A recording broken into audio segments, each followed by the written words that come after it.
Maqaa Abbaa, kan Ilmaa, kan Hafuura Qulqulluu, Waaqa tokko. Ameen. Kabajamtootaa fi jaalatamtoota maatiiwwan Waaqayyoo, ijoolleen Tawaahidoo, biyya keessas alas kan jirtan hundumti keessan hordoftoonni chaayinaalee Dhangaa Lubbuu Miidiyaa bakkaa fi lafa jirtanitti nageenya Waaqayyoo isiniif haa baay'atu. Hundumti keessan akkam jirtu? Akkam yeroo kana geessanii? Galannii fi ulfinni Waaqayyoodhaaf haa ta'u. Ani nagaa kooti. Guyyaa har'aa kanaa viidiyoo kana keessatti kan walitiin ilaallu, kan walitiin barannu amala nama hafuura hamaa, hafuura seexanaa matatiin itti ergame irraatii mul'atu keessaatii gurguddoo yookiin immoo qabxiiwwan ijootaan laallaa jechuudha. Yeroo darbee hafuurri matatii akkamitti akka namatti ergamuu fi maaliif akka namatti ergamu, miidhaawwan gurguddoo inni qaqqabsiisuu danda'u ilaaluun keenya ni yaadatama. Har'a immoo hafuurri hamaan kun, hafuurri badiin kun namaatiin erga namatti ergame booda nama itti ergame sanirratti amaloota akkamiitu mul'ata kan jedhan sirriitti waliin laallaa jechuudha. Viidiyoon kun hunduma bira akka qaqqabuuf hundumti keessan sheer godhaa, laayik gochuu hin dagatinaa. Warreen haaraa taatanii gara chaayinaalii kootti dhuftan immoo baga nagaadhaan dhuftanii sabskiraayib gochuudhaan barnoota asirraatis ni darbu yeroo hundumatti akkasiin qaqqabu taasisaa jechuun affeerraa qophii kooti. Egaatii hafuurri matatii kun namoota jalloo ta'an, hamoota warra ta'an, guddina namaa kan hin jaallanne, fayyaa ta'uu namaa kan hin jaallanne, namni maaliif waaqatti amanaa, jiruu fi jireenyi isaa maaliif isaaf miidhagaa, maaliif isaaf mijataa, gaa'elli isaanii maaliif isaaniif bareeda jechuudhaan hinaaffaa guddaadhaan kan namatti ergan namoota hamootaatiin kan namatti ergamanidha jechuudha. Hafuurri seexanaa hamaan kun egaa erga namoota hamootaa kanaatiin namatti ergame booddee nama itti ergame san irratti amaloota afur agarsiisaa jechuudha. Namichi hafuurri hamaan itti ergame kun amala uumamaatiin Waaqayyo isaaf kenne kan namummaa kan mataasaa wajjin amala afurtu irraa mul'ata. Amalli sadi immoo sababa hafuura hamaa kanaatiin itti dabalamaa jechuudha. Jalqaba namni uumamaatiin amala mataasaa danda'e qaba. Hafuurri hamaan kun gaafa itti ergamee jiruu fi jireenya isaa keessa seenu amala jalqaba uumamaan qabu wajjin amala sadi kan fudhatu. Tokkoffaan amala nama hafuura hamaa kana itti ergisiisee dhaala. Amala nama hafuura hamaa kanaan hojjetee itti ergee ni dhaala. Kana jechuun xonqaayii ta'uu danda'a, dabtaraa ta'uu danda'a, hawulaa ta'uu danda'a, xonqaayii ta'uu danda'a, akkasumallee qaallichaa ta'uu danda'a.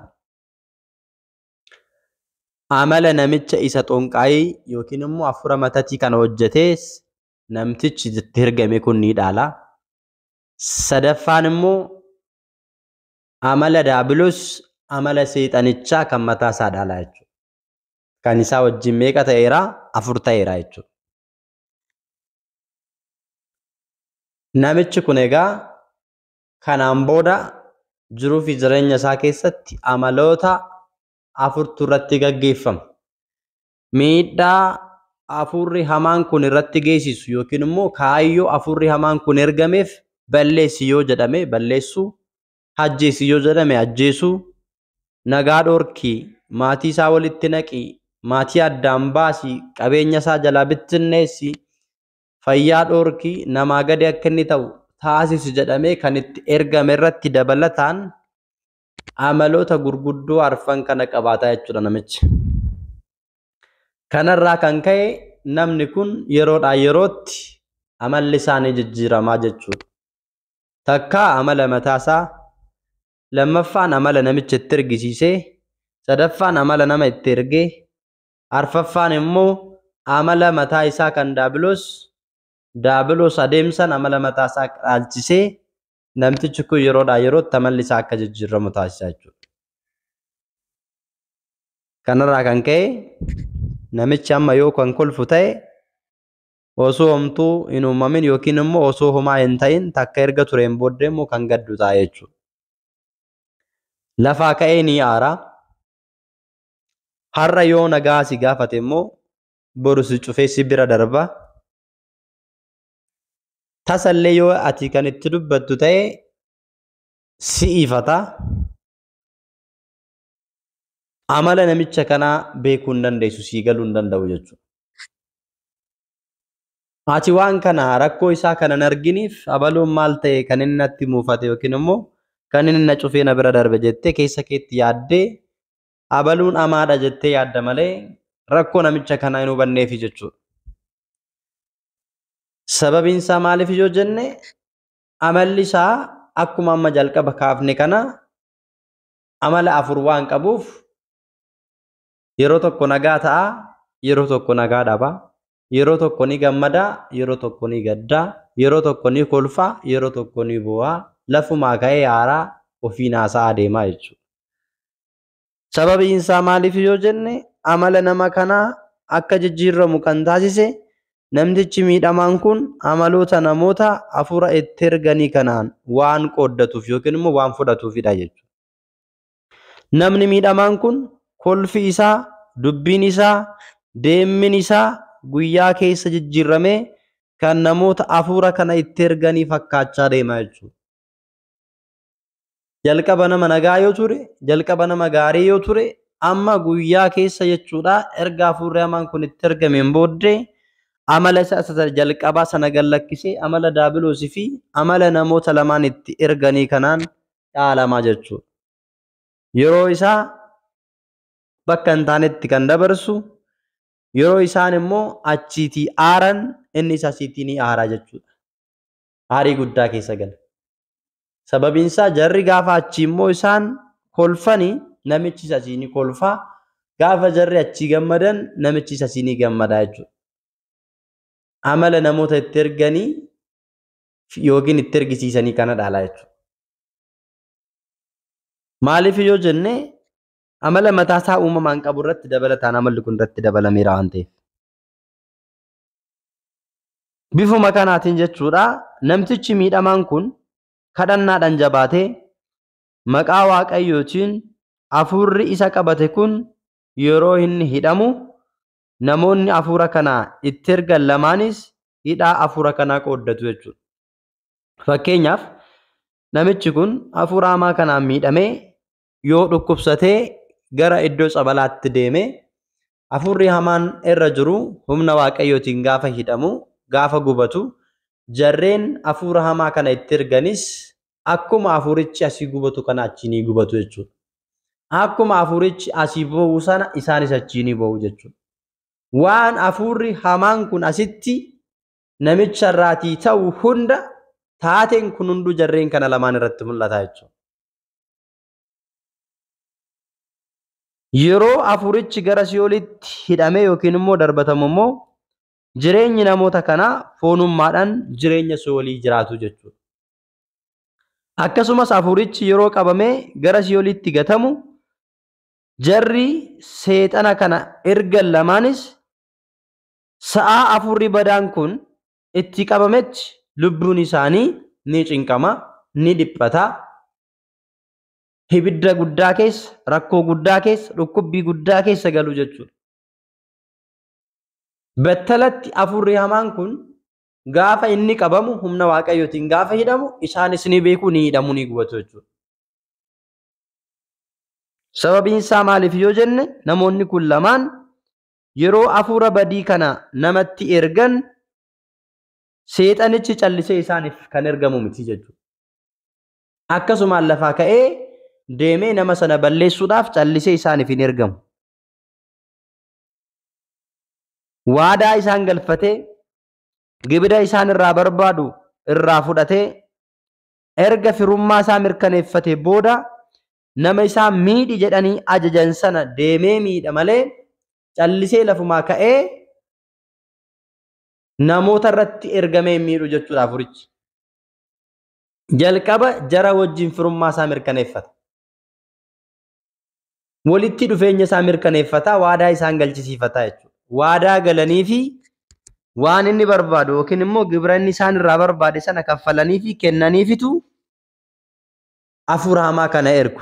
Namtichi inni ergisiisu namicha isa erguu danda'u sanaaf qarshii kaffala gibira kennaaf jechuudha.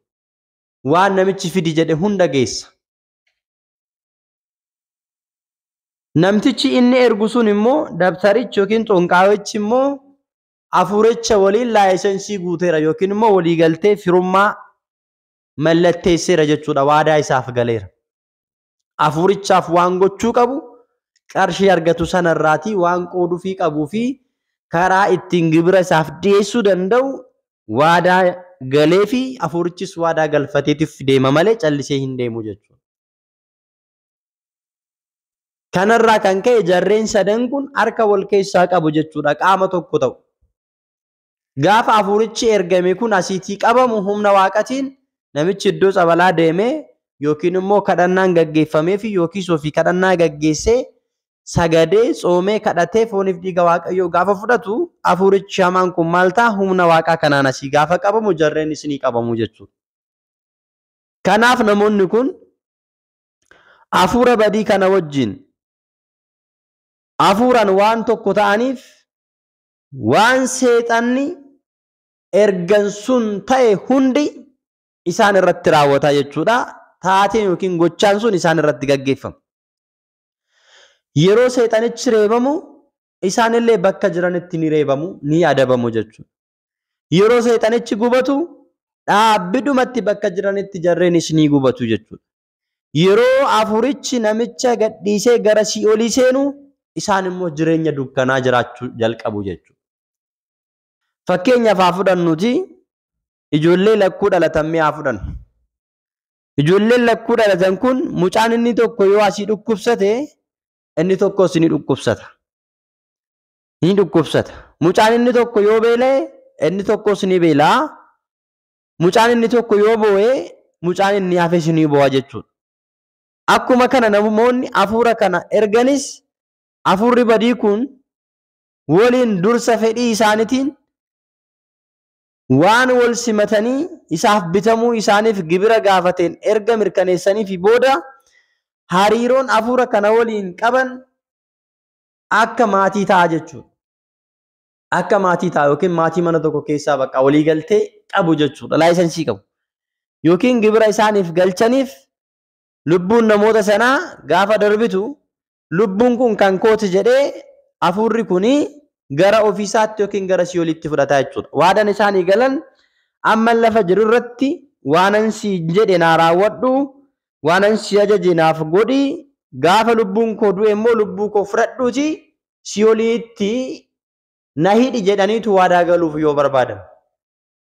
Yoo barbaadan immoo biyya lafaa kanarratti maallaqan argadhu fi waanan argadhu kanarraa gibiran siif dhiyeessa, siifan qala dhiigan siif dhangalaasa jedhanii kallattii adda addaatiin hafuura kanaaf waadaa galu jechuudha.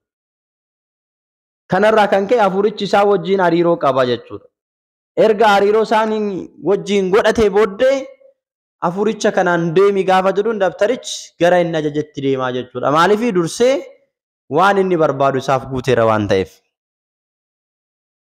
Namoonni kunneen waan kana beekaniif egaa namoonni gaafa isaan iddoo sabalaas haa ta'u deemanii kadhannaan godhameefis haa ta'u hafuurichi gaafa isaanitti ergame sun gaafa inni qabamu hafuurichi akkuma gubatu isaanis waan gubataniif hafuurichi immoo qabamuu isaa sana waan beekaniif namichi itti ergisiise sun dafee maallaqa kaffaleetu hafuuricha kan biraa itti haaromsiisaa jechuudha. Maaliif yoo jenne hafuurichi itti haaromee gaafa gara sana deemu namicha irratti dhiibbaa akka qaqqabsiisuuf. Yeroo sanatti immoo hafuurichi inni gubachaa ture sun hafuura biraa wajjin wal gargaaree namicha irratti dhiibbaa waan qaqqabsiisuuf isaan itti furaa jechuudha yeroo sanaaf amma qabamutti. Yeroo namtichi aadaa kadhannaa kan qabu yoo ta'e, yoo namichi kun aadaa kadhannaa kan qabu ta'e hafuurri ergame sana akka qabsiisu waan beekaniif akka dafee inni hafuura badii kanaatiin du'u dhiibbaa guddaan akka isarra gahu, akka inni gara cabalaatti hin deemne, akka inni kadhannaa hin goone, akka inni fooniif dhiiga waaqaan fudhanne, akka inni gaabbii hin galle qabanii algaa irratti hidhamee akka inni hafuu fi akka ofiisaa of wallaalu yookiin akka maraatii karaa irratti bahuuf uffata gatee firoota isaarraa fagaatee jecha namaa dhagahuu dhiisee ofii isaatii qofa namarraa fagaatee akka jiraatuuf hafuura hamaa kan biraa itti ergisiisuu jechuudha. Itti haaromsuu jechuudha. Waggaadhaa waggaatti itti haaromsuu danda'u. Hafuurichi qabamnaan immoo akkuma hafuurichi qabameen otoo hafuurri inni qabame sun gadi hin dhisiin kan biraa itti haaromsiisuu danda'u. Mee ilaalaa namoota tokko tokko yoo ilaaltan jechuudha. Waggaa 3, waggaa 4, waggaa 5 cabala ta'anii kan fayyuu dadhabanii jiru jechuudha. Sababiin isaa gaafa isaan cabala deemanii hafuurri hamaan sun irraa hidhame hafuurichi gaafa achii gubatu isaanis waan achii gubataniif battaluma sanitti dhaqanii itti haaromsiisu jechuudha. Gaafa kana hafuurichi inni ergame kun immoo haarii guddaadhaaniin dhiibbaa namicha irratti gaggeessuu eegala. Gaafa dhaqee immoo hafuurichi qabame ammas itti haaromsiisu jechuudha. Kanaan booda namichi kun gonka akka fayyuu hin dandeenye akkuma qabameen waan riippoortii san bira gahuuf hafuurichi gaafa qabame waan qabamaniif waan beekaniif dafanii namicha itti haaromsiisu jechuudha. Kanaan booda namichi waggaa 5-6 illee kadhannaadhaan yoo cimee sirriitti jabaachuu baate laphee isaa yoo amansiisuu baate hafuura hamaa sanarraatii hiikamee fayyina argachuu hin danda'u jechuudha. Kanarraa kan ka'e gooftaan keenya Yesuus Kiristoos namoonni hafuura hamaa seexanaa badaa kanaan qabamanii hafuurichi erga gadhiisee booddee akka deebi'ee isaan hin qabne amantiitti akka isaan cimuu qaban macaafa qulqulluu irratti kan akeekkachiisuuf kanaafidha jechuudha.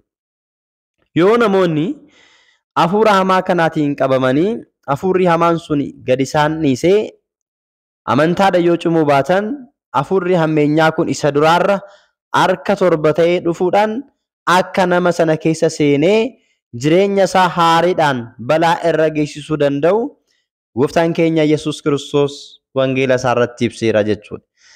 Hafuurri hamaan nama keessaa yeroo bahu kanaan booddees dhaqee hafuurota 7 kan isaan biraa humna qaban hamoota ofitti dabalee ni dhufa. Jireenya namicha sanaas isa duraa booddee gara hammeenyatti ni jijjiiraa jedhee wangeela Luqaasii boqonnaa 11:24 irratti dubbateera jechuudha. Yoo maal ta'e yoo namtichi amantaatti cimuu baate kadhannaadhaan kan hin jabaanne ta'e hafuurri badii kun keessaa erga bahee booda namtichi iddoo duraatti kan deebi'u yoo ta'e yoo namichi amantaan cimuu baate hafuurri badii itti ergamus kan biraas ta'e gaafa dhufu hafuurota hamootaa 7 fi isaa olitti dabalee haarii guddaadhaan namicha miidhuu akka deemu kaa'eeraa jechuudha. Ammas egaa balaan hafuura kanaa kan hammaatu namoota daandii waaqarra hin jirretti malee yookiin immoo namoota waaqatti hin amannee fi amantaa guutuu hin qabne irratti malee namoota waaqayyotti amananii kadhannaadhaan waaqayyoof jilbeenfachuudhaan yookiin sagaduudhaan soomiidhaan kadhannaadhaan gaabbii galuudhaan foonii fi dhiiga waaqayyoo fudhachuudhaan nyaachuu fi dhuguudhaan warra jiraatan irratti hafuurri badiin kamiyyuu aangoo fi humna kan hin qabne ta'uu isaa namni kamuu hubachuutu irra jiraata jechuudha. Maaliif yoo jennu waaqayyoon ani gaachana keeti jechuudhaaniin namoota maqaa isaa waammatanii fi isatti amananii isa kabajan hundaaf waadaa hin diigamne galeefis jira waan ta'eef yoo nuti jabaannee amantaa keenya hin cimne kadhannaatti kan cimnu yoo ta'e hafuurri badii kun gaafa nutti ergamu haala jireenya keenya isa jalqabaa irraa gaafa jijjiiramu eegallu ni beekna waan ta'eef kadhannaadhaan gaafa cimnee dhaabbannu hafuurichi ni hidhama jechuudha. Kanaafuu inni guddaan maaltu nu barbaachisa? Abdiin Abrahaam abbaa keenyaaf kenne irraa qooddachuudhaaf jabaannee dhaabbachuudhaan amantii guutuu qabaachuudhaan humna hafuura hamaa gara keenyatti ergamu hunda maqaa waaqayyootiin injifachuu akka dandeenyu macaafni qulqulluun raggaasisee jira waan ta'eef Kanaafi macaafa Yaaqoob irratti boqonnaa 4 lakkoofsa 7 irratti Waaqayyoodhaaf tole jedhaa yoos harka Waaqayyo jala of galchaa seexanaan immoo mormaa innis isin dhiisee baqata jechuudhaan akkuma dubbate yoo nuti jabaannee kan dhaabbannu ta'e amantii guutuu yoo qabaanne hafuurri hamaan kun gonka nu tuquu akka hin dandeenye fi gara keenya ga'uu akka hin dandeenye beeknee sodaa tokko malee jabaannee amantaa keenyatti cimnee dhaabbachuun kadhannaadhaan sagadaan cimuudhaan humna hafuura hamaa kana injifachuu dandeenya. Wangeela Maatiyoosi boqonnaa 17:21 irratti gooftaan keenya Yesuus Kiristoos hafuura akka kana baasuu kan dandeessan kadhannaadhaa fi soomiidhaan malee hin danda'amu akkuma jedhe yoo kan soomnu ta'e yoo kan kadhannu ta'e yoo kan sagannu ta'e gaabbii kan galluu fi fooniif dhiiga isaatiin murtoofne kan jiraannu yoo ta'e humni hafuura hamaa kun nurratti aangoo hin qabu jechuudha. Israa'eloota irratti warra Waaqayyoon amanan irratti moorris ta'e falfalliin hojjetu waan ta'eef jechuudha. Kanaafuu kanaan mormuudhaaf jabaannee dhaabbannee amantaa keenyatti cimnee argamuu barbaachisaadha. Barnoota keenya guyyaa har'aa keessaa waa hedduu akka hubattan abdiin qaba. Barnoota kan biraadhaan hanga walitti deebinutti nagaan tura. Wasbaat ለእግዚአብሔር ወለወላዲቱ ድንግል ወለመስቀሉ ክብር ይቆየን። አሜን።